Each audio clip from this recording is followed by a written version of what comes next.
Grabe yung baggy car to guys, oh. Pangalan ito, Dynamics DV Pro R.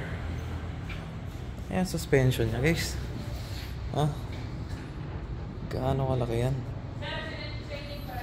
Gulong 265 by 85 by 16, no 15.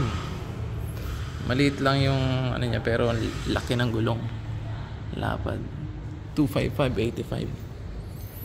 Laki yun. So yung exhaust nyo Polaris. Angas. Yung makina nya guys, oh. Ito, ilang cylinder to? 4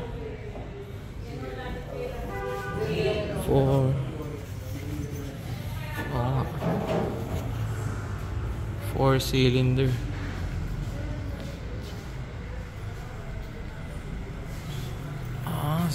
Laki.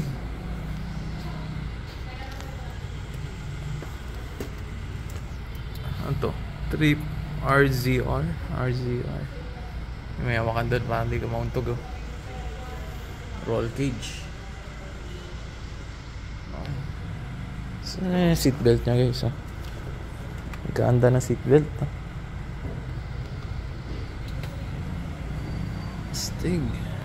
Ganda na upuan. Angas. Kano kaya ito? Parang mahal na. Suspension nya, oh. Yung front view. Tingnan natin. Yan. Drive ka sa BGC. Nakaganito.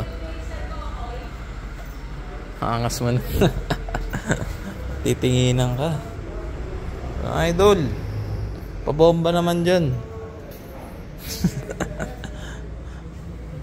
Stig guys. Sana makamaneho naman tayo nito sa susunod. Saan yung bukasan nito?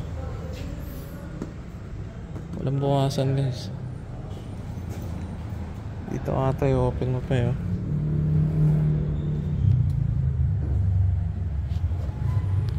Ito. Yun. Paharap. Ayan. Oh, diba? Baliktad yung opening niya. Pag ganito, para kasya.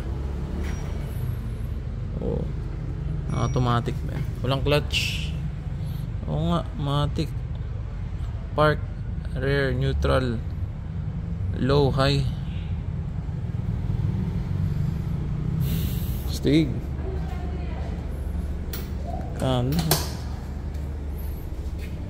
Stig talaga. Gulat ako sa shocks niya guys. Kanyang kalaki. Kasya kaya sa ano yan? NMAX Aerox. Pwede kaya sa ADV Honda. Yan. So yun guys, nakita ko lang yung Polaris na yan. Ang angas ng baggy car. Laki. So yun guys, hope you enjoy watching. Peace out.